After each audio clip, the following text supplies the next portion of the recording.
Hello, everybody, and welcome to the long-awaited 10th episode of Keelloo Talk. And today we're actually going to be discussing 4 topics instead of the usual 1 or 3 that I have done in the past. So without further ado, let's get started. So the first one is one that is recommended by my long-term friend, whose name is LJ, Neptunia. I've talked about Neptunia briefly in a few past episodes, but never really got that far into it. Mostly because it's kind of a complicated area for me to really fully flesh out. But let's get to it. So Neptunia was one of the first areas that got me into collecting and anime in general, and allowed me to meet some interesting people. So I'm not really sure where I want to start with this one. Let's start with the anime. So there is a Hyperdimension Neptunia anime adaptation that is actually pretty good. I mean, if you're gonna watch it, you gotta watch the English adaptation, because just for noir alone, I'm telling you. Anyway, the Hyperdimension Neptunia games really aren't the best JRPGs ever. In fact, despite my fanboyism over Neptunia, the games are mostly like a 6 out of 10 at best, unless you're talking about V2. V2's probably closer to an 8, but my point is the games are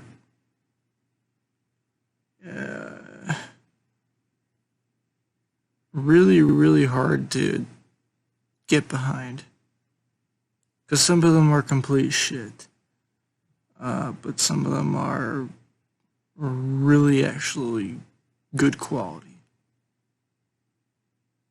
Just as an aside right here, I'll say I'm only going to recommend V3 and V2.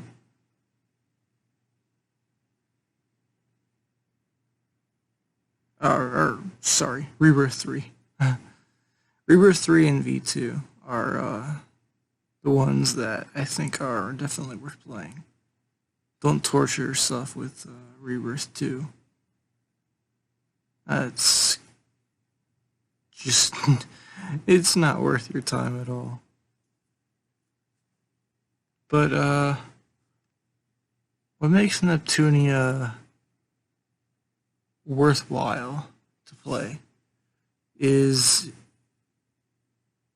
its focus on character development. I don't really have much experience with the Japanese versions, the original subs, but with the English dubs,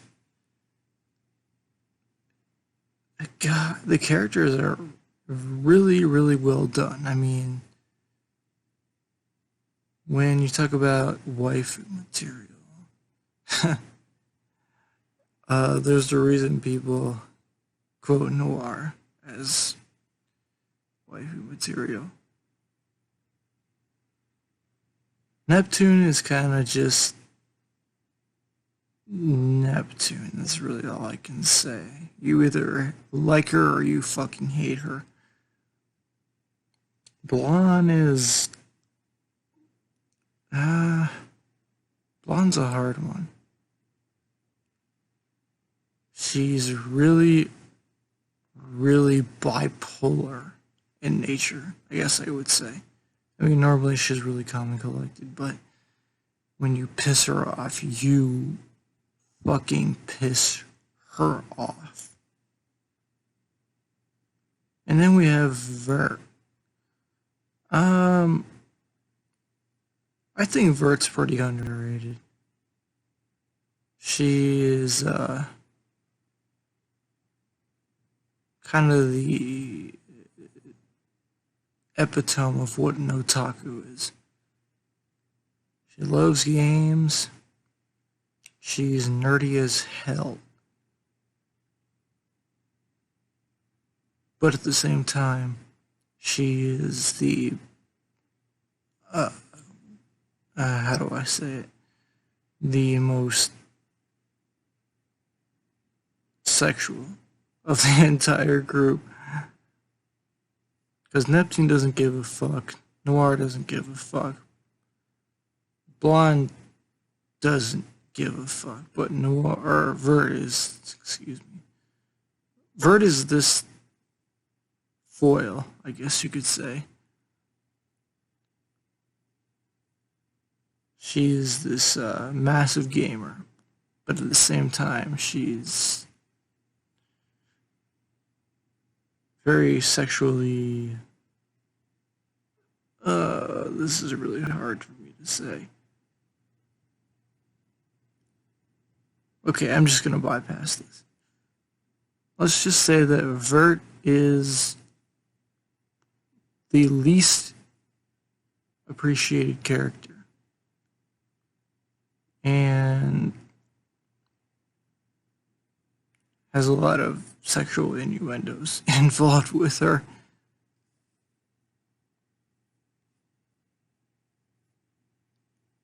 But yeah, I'll take a brief aside to the games. The games of Neptunia really aren't anything special.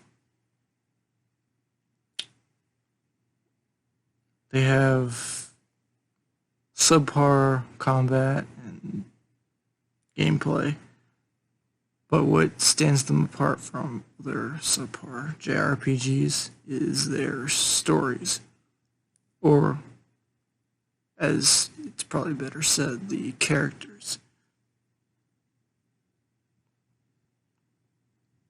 The characters in Neptunia are really, really well done, and the interactions between them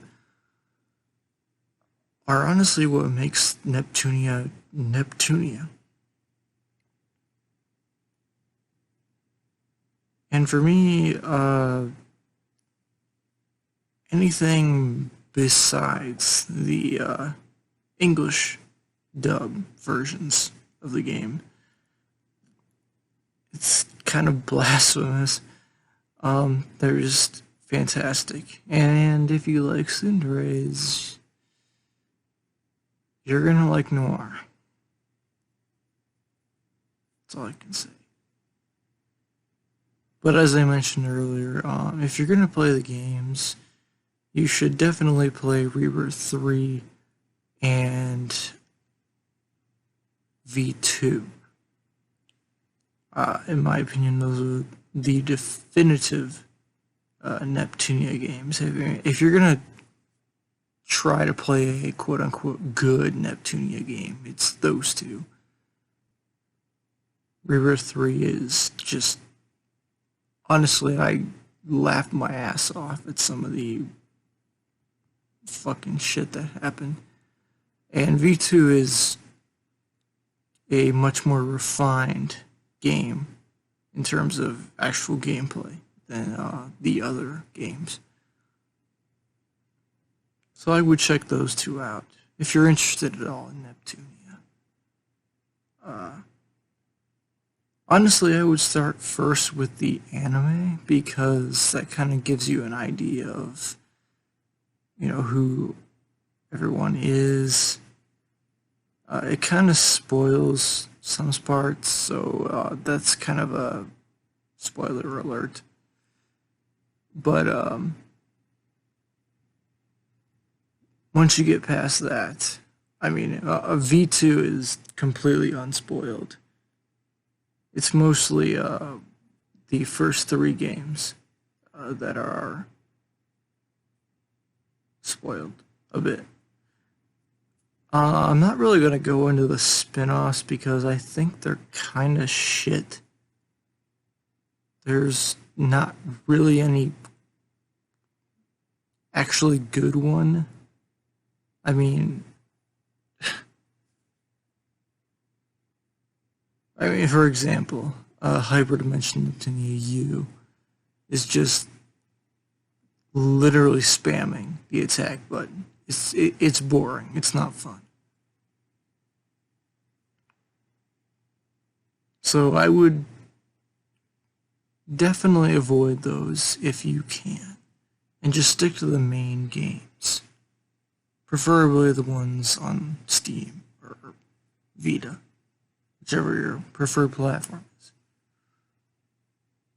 Anyway, I think I've gone on too long with this topic, so let's go on to the next topic. Aokana. So, if you're not aware, Aokana is officially known as Ao no Kanata no 4 Rhythm, and it's a visual novel produced by Sprite, a very underrated company, in my opinion. And let's just get this out of the way. Sprite kind of went under. They were in production with a sequel of Aokana, but due to financial issues, that never actually came around. Which is sad because Aokana is a great concept.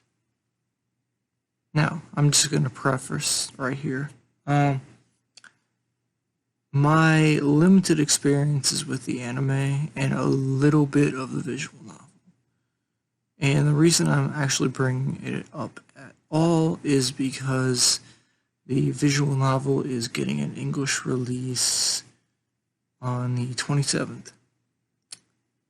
I backed it, so I'm really confident about it.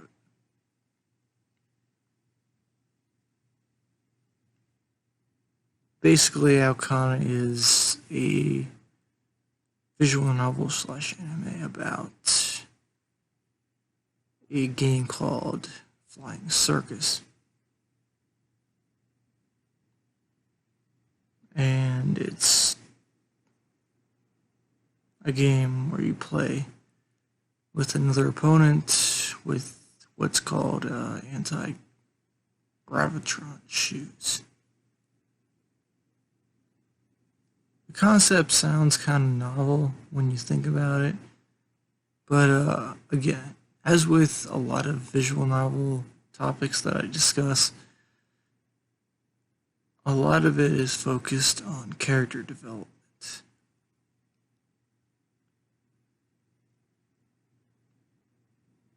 And that's important in a visual novel. We have the main 4 girls: Asuka, Mashiro, Misaki, and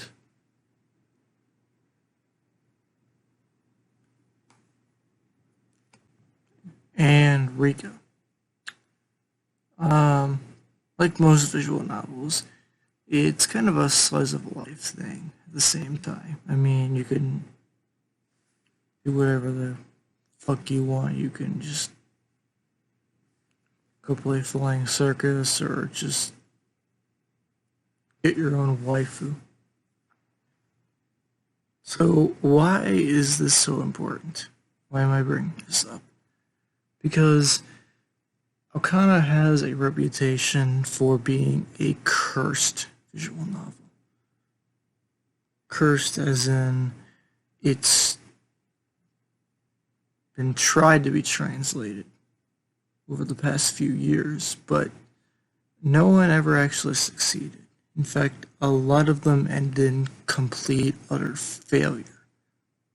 So when we have an actual professional and kickstarted translation, you know that they're actually pretty damn serious. And that's really significant for something like Aokana.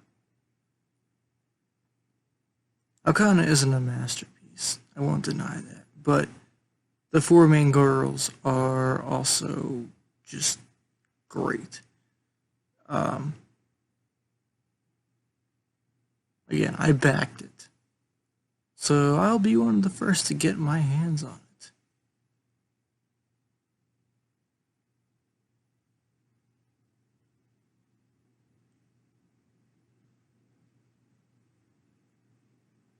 But seriously, if you haven't watched the anime does kind of a sloppy job, but it gives you an idea of what kind of the world of Aokana is like,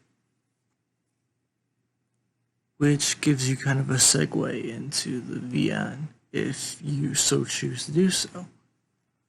Again, the VN releases on the 27th of this month, September. And I believe it's going to be $3. Don't quote me on that one. But anyway, I am extremely excited for this. I've been waiting 4 or 5 years for this to come out. And I'm really hoping that the studio behind this, which is called Nekonyan, does a really good job with translation. I mean, it doesn't have to be perfect or anything, but a quality, well-edited translation for this game would be just fantastic. So yeah, we don't have too long to go for that one.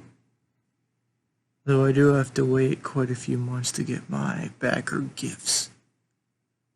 But that's a story for another time.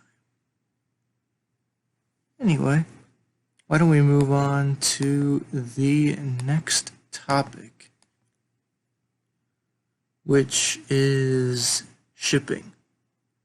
I know that's kind of a random thing thrown in here, but I realized I never talked about shipping in whole. I briefly mentioned it in a couple of videos, specifically those associated with a certain store like Mandarake or Sarugia. So I really want to kind of lay out shipping as it is. So let's get started here. So the cheapest method, as I've stated, is called SAL, which is surface air lifted. And SAL has a lot of advantages, but its main disadvantage is that it's slow as hell. It's almost, I would call it luck-based at how random its speed is. Basically, SAL is the lowest priority mail in Japan. And you can either get it unregistered or registered. Registered being the one that gets you tracking. Which, for SAL, I don't really think tracking matters. And this is just me. I usually use SAL for really cheaper, smaller stuff. Stuff that if it happened to get lost, then, I wouldn't really be out that much. I mean, some people use SAL for pretty much everything. Figures, CDs, media, small merchandise, whatever. Well, you get the point. But it's risky. It's kind of what I'm trying to say. I mean, registered SAL is a bit less risky and a bit quicker. I'm not saying it's much faster, but if you want to get tracking and if you want to be kind of safe, use registered. Okay, next. Airmail. Airmail is honestly my personal favorite. Airmail is kind of like the mediator between SAL and the one I'll talk about next, EMS, in being that it's relatively fast. It's not incredibly fast like EMS is, but it's far faster than SAL, more reliable, and I've found it to be honestly at some points equivalent to EMS for cheaper. And as for the price, it's slightly more expensive than SAL registered. Probably, I don't know, 20% more expensive. It's really not a whole lot more if you're looking for speed. Because EMS got a price boost as of June of last year, June 2018. So EMS is definitely more expensive. So airmail is a great option if you're looking for a combination of speed and price affordability. If you don't care about speed at all, obviously SAL is the choice to go. Anyway, let's move on. EMS. EMS. EMS is a fantastic option because if you are looking for speed, if you really want to get whatever you ordered as fast as possible without overpaying, and I'll get to that in a second, EMS is the way to go. The sad thing is that EMS got a price boost a while back, so you're going to be paying a bit more. I believe the minimum EMS charge is 2,000 yen, no matter how small the object you get. So if you're ordering like a couple of keychains in small boxes from AmiAmi, you're going to be way overpaying for shipping. So I would only really recommend EMS if you've got a really large order or something that is rare or relatively rare. So that's really all I have to say about EMS. It's fast. I mean, you'll get it in a week versus, you know, the standard terms of quality of SAL, which is 2 to 8 weeks, which is more like we don't really fucking know when you're going to get this.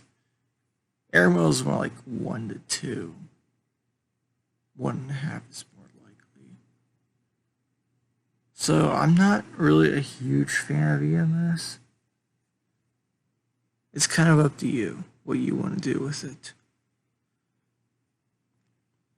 It's just, it's gotten too pricey for me to recommend using it consistently. It's good for, you know, the main thing it's good for is large and rare orders. Don't go using EMS on small stuff. Stuff that really doesn't have a whole lot of value. Stuff that you're probably going to be overpaying for anyway. There's a couple other ones I'm going to briefly mention before I move on to the last topic. SAL parcel. Yeah, we talked about SAL. SAL parcel is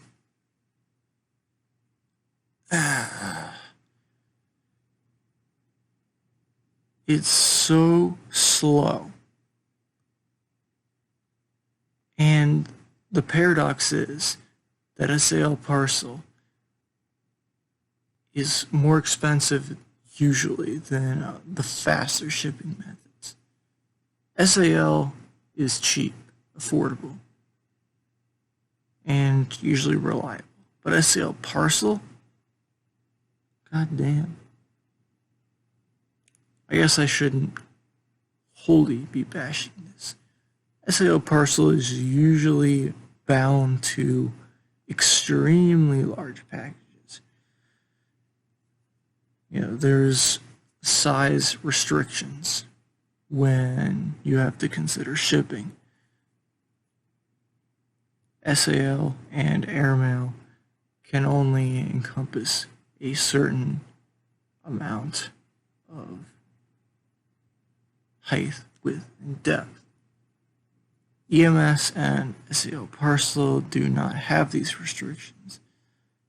But SAL parcel, despite it being slower, is usually more expensive than EMS.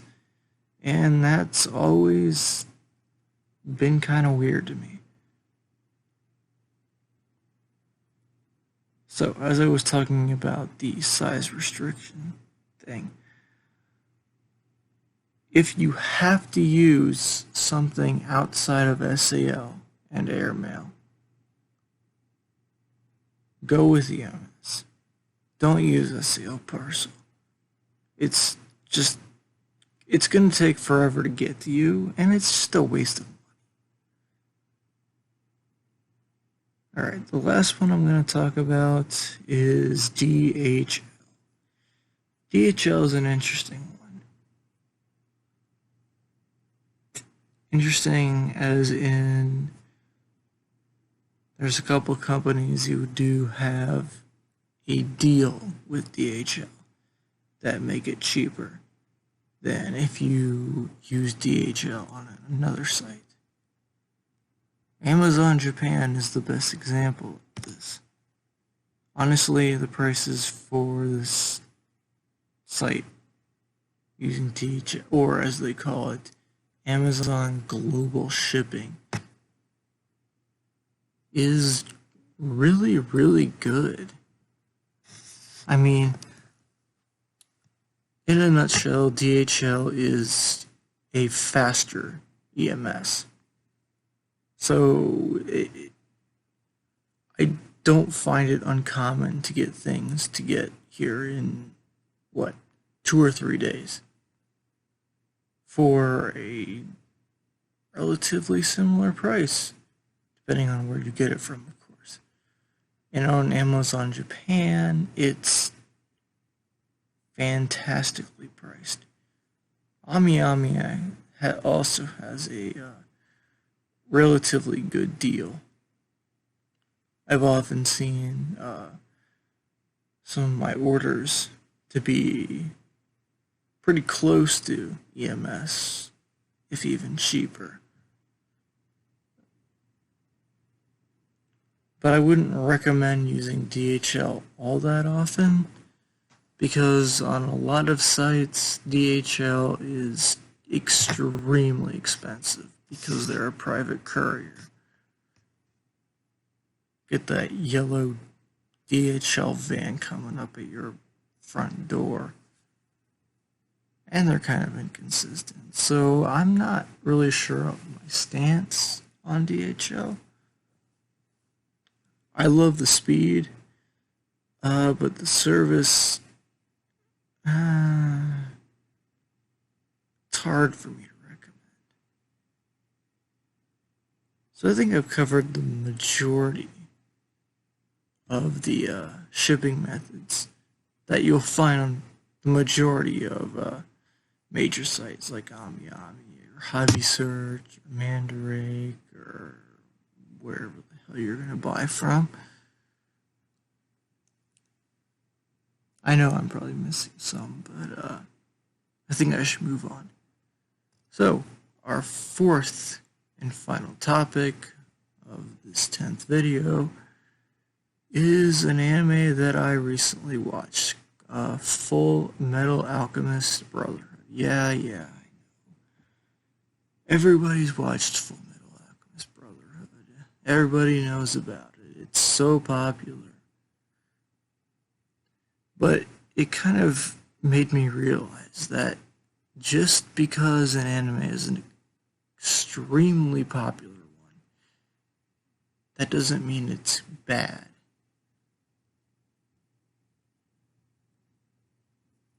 Way back when I first started watching anime, I kind of developed that mindset because I thought Sword Art Online was pretty mediocre, even though it's extremely popular. But recently I've been getting into the more well-known, quote-unquote, god-tier anime. Excuse me, one second.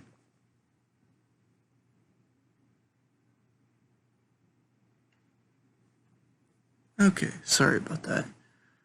But yeah, I've been really into FMA lately.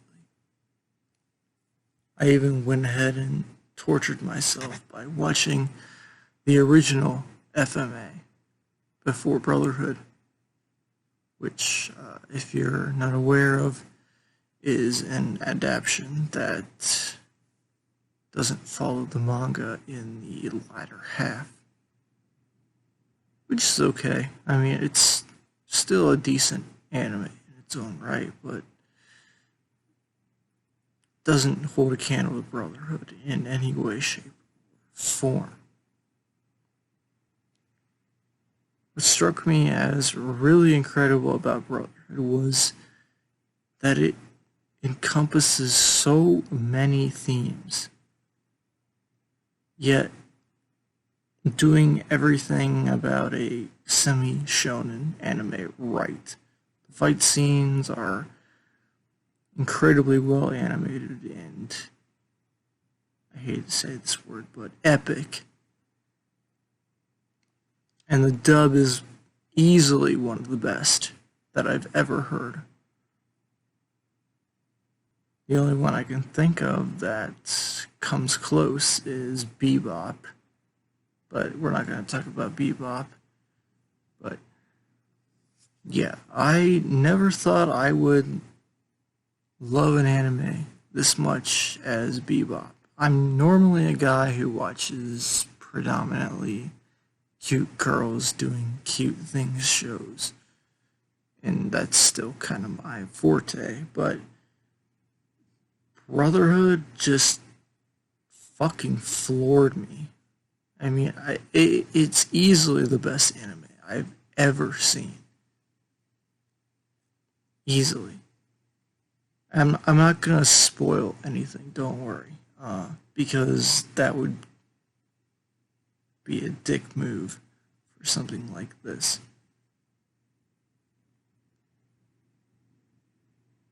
And what kind of interests me is that a lot of longer anime kind of get the shaft. Because it's longer, it's probably going to be worse, which usually isn't inaccurate. I mean, a lot of anime that are considered top quality are like the standard 1 or 2 seasons, like 13 or 26. FMAB is 64 episodes, which is a fucking lot of episodes for anime like this. But the thing is, almost none of them are fillers. You know, A lot of anime have fillers. A lot of the really popular anime have fillers. I mean, like Bleach, Naruto,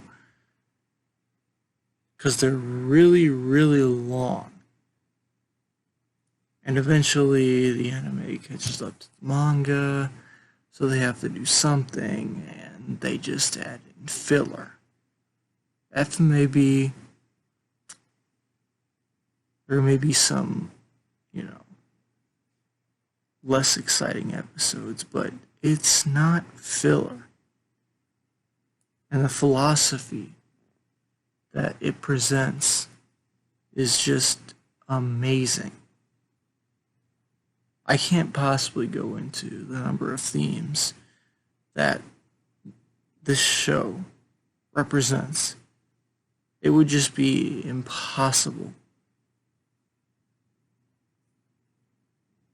So I'll try to sum up a few of them. Revenge is a big one. Fury, rage, compassion.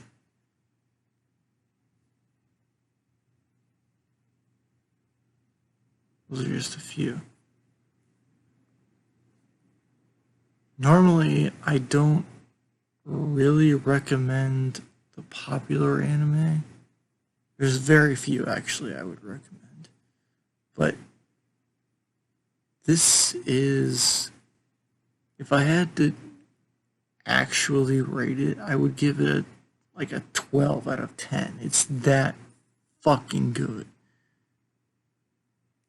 It has its issues, of course, but for the most part, it's done so well. And do yourself a favor.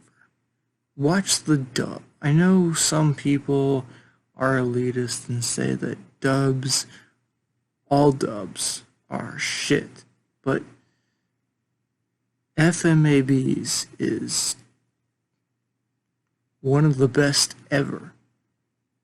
Like I said earlier, I would probably only compare it to Bebop's. That's how goddamn good it is.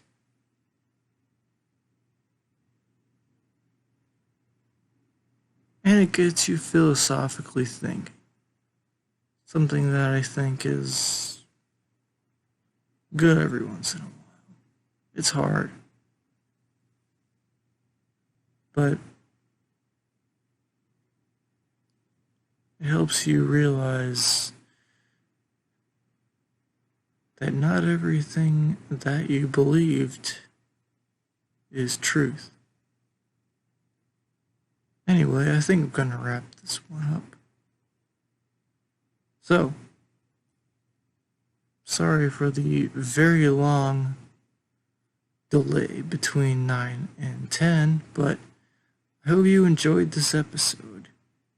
I'm not sure when I'll get the next one out, but as usual, thank you for watching, and I hope to see you in another episode. Sayonara.